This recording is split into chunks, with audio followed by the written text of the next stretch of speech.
harakurikiraho umuhango muto n'ijambo rito ry'umuyobozi mukuru w'iki kigo aduhere ikaze ababashije kugera hano. Baravuga ko ikaze nirirangira umuyobozi w'ikigo aranaduhamagarira nyakubahwa minisita baducanire urumuri rw'icyizere, hanyuma isiti, hanyuma n'abakozi bashyireho indabyo, hanyuma umuhango nurangira. Kubashya Imana senga. Data hano duteraniye ku iposita nk'abakozi b'iposita n'abayobozi bacu bayoboye ibigo bitandukanye muri Minaye City, by'umwihariko abari abakozi b'iposita. Data mwiza rero ndakwinginze kuko ijambo ryawe rirambwira ngo mbere yo kugira icyo tuvuga cyose tuve mu bidatunganye. Ndakwinginze ngo umanuke utwejeshe amaraso y'umwana wa Yesu Kristo kugira neza. Ndagushimye kuko Imana yaduhaye igihugu cyiza nk'u Rwanda. Nubwo bwose iyo duteraniye ahangaha mu gikorwa nk'iki cyo kwigeje kuri jenoside, tukibuka uburyo u Rwanda rwapfuye, abanyarwanda barenga miliyoni bagapfa bazize jenoside, ariko tugahumurizwa n'ijambo ryawe, tugahumurizwa n'uko waduhaye abana b'u Rwanda nanone bakaza bakabohora u Rwanda mwami. Abana b'u Rwanda inkotanyi zari ziyobowe na nyakubahwa perezida wa repubulika wacu. Data turagushimye ko u Rwanda hari igihe rwaye, ushimye kongeye kubaka igihugu cyacu cy'u Rwanda mwami.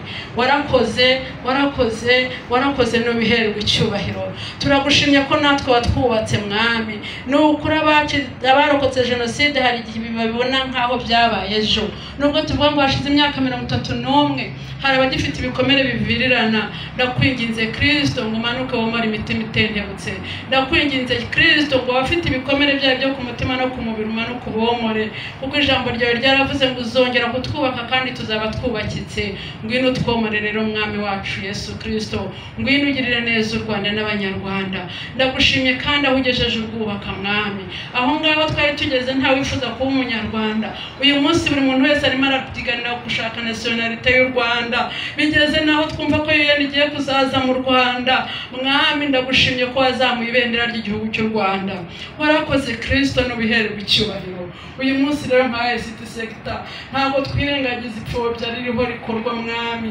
Iryishira ndakwinginze ngo duhe guhangana n'iryo pfobya dukoresheje ubumenyi waduhaye mwami Imana yacu. Uyu munsi natwe hari icyo twakora kugira ngo dusigasire iki gihugu cyacu cy'u Rwanda. Urakoze rero Kristo, kandi nta nubwo twirengagije abagenzi bacu mwami bagikomeretse. Ndakwinginze ngo uzubomore, ndakwinginga ngo uzubane n'imiryango turi kumwe hano yibuka abo bakoreraga iposita. Ahari hari abatamerewe neza mu mibereho, ahari hari abagukeneye mu buryo bwihariye. Ndakwinginze ngo basange Kristo. Urakoze, ndagushimiye kuko uri Imana nziza. Urakoze, ndagushimiye kuko waduhaye platform yo kwibuka abacu mwami. Ndakwinginze rero ngo uyu munsi uzebukane natwe, turi hano bane natwe, tugera ku gisozi ukomeze bane natwe. Buri muntu wese ugira icyo avuga n'icyo akora akorere munsi y'ubutware bwawe. Ku iherezo ry'izi gahunda zose tuze kuba dukomeza gushima izina ryawe, ko niko nsenze Imana nizeye izina rya Yesu Kristo. Urakoze, amen. Abari hano iwabo basize bafite imyaka cyangwa icyizere, kandi aho tujya kwibuka hose mu turere bari abana ngo tujya tubafata mu mugongo. Rwose abayobozi muri hano niba ushobora kubamenya mujye mugerageza kubafata mu mugongo, kuko bafite byinshi babaza. Hari uwaje hano afite se wabo ngo wiga n'imbarabutura, noneho mubajije ariko nuko wambwiye ko ufite mukuru wawe wakorana noneho abwira uwo mwana ngo wari ufite imyaka 2 yitwa Gisele, yizeye ko yageze hano. Araza mubaza hano asoma amazina ya papa we bamubwiye atigeze amenya yawe, ariko buri gihe iyo tuhuye arampamagara ati muzibuka ryaje, akakubaza ibibazo byinshi. N'abandi bayobozi n'abandi bose baje kwibuka imiryango yabo. Murakoze. Siko wabikoze ntibabisura mu bikomerezeho umwete n'aba minisitiri abayobozi bashamikiye kuri minisiteri yacu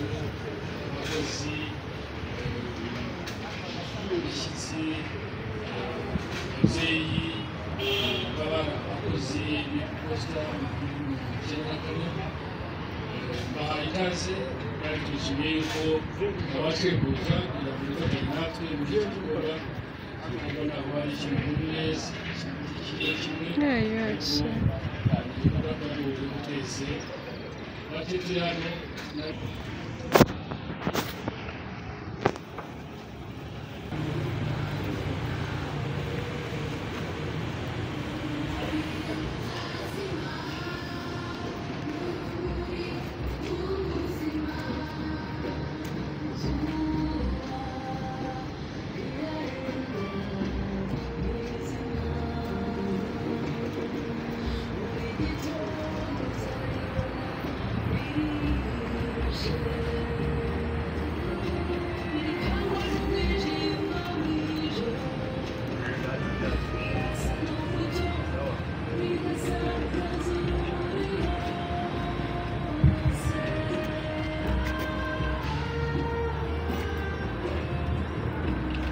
arakuze Minisitiri Oscar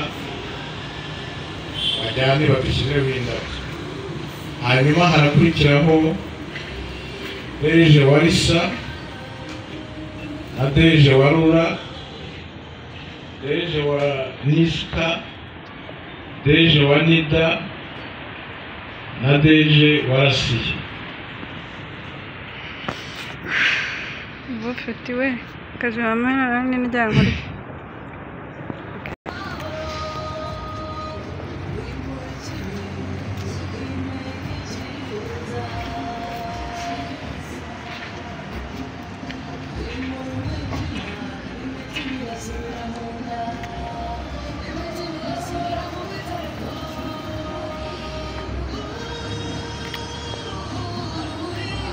harakurikiraho abahagarariye imiryango twibuka.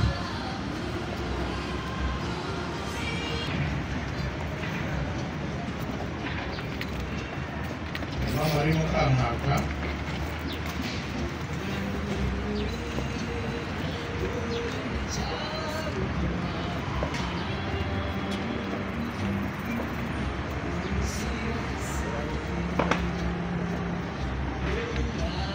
hanyuma nagira ngo abayobozi b'iposita, abadiregiteri, nagira ngo bazire rimwe babaho ururabo nabo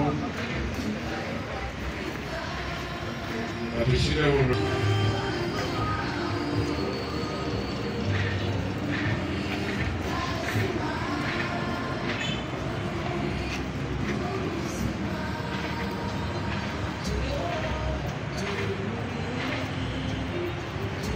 hagiye gukurikiraho abakozi hano nta muvundo, tujye ku murongo, hanyuma umwe inyuma y'undi, umwe inyuma y'undi. bari bambaye ngo hari abandi bantu mu muryango bafite indabo banyaruka.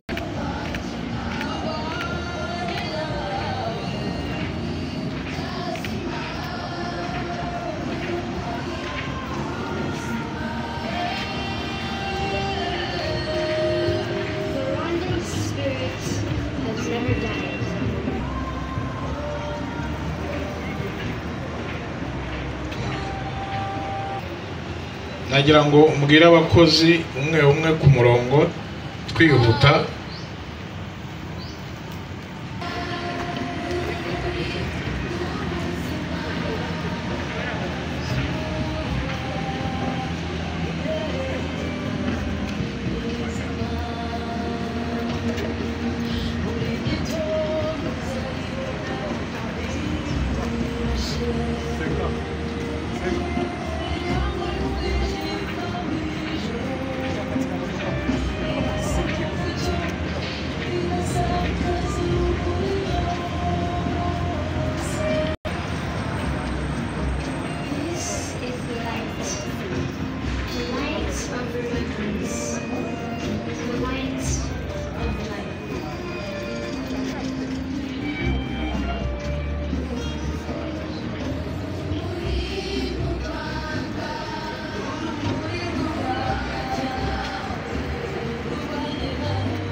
nagira ngo mbabwire ko igikorwa cyari giteganyijwe hano kirangiye. Nk'uko nabibabwiye, tugiye gufata imodoka tujye ku Gisozi, aho dukomereza gahunda itari burenze saa saba. Nagira ngo bamenyeshe ko guhera saa saba hari indi gahunda iri buhabere yo kwibuka, ndetse n'iminekofine nabibabwira kubera ko mbizi. Nagira ngo rero nongere mbashimire, nubwo ntari na padiri, mbasabire n'umugisha ku Mana. Murakoze cyane.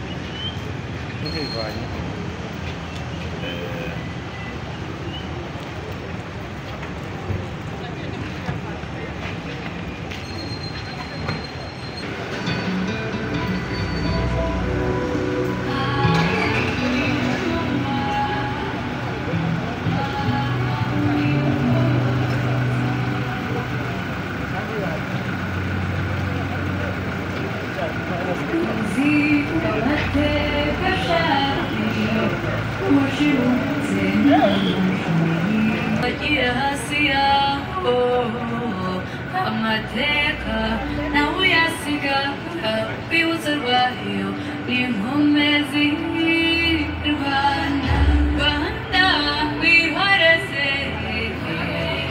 nkundira ngukomeze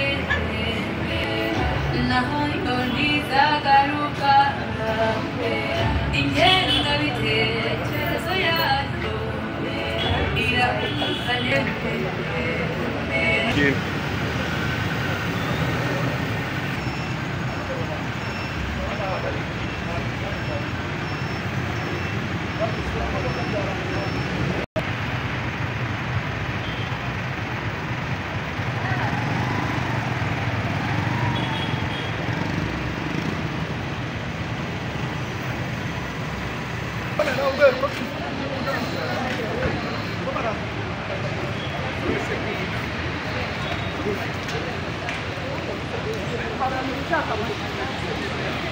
Hey.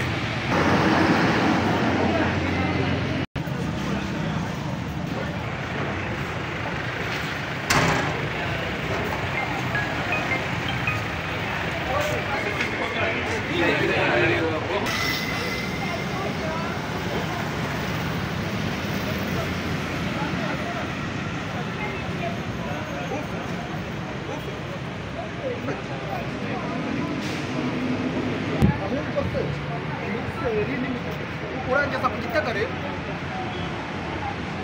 uranye ibintu bindi kugira nanjye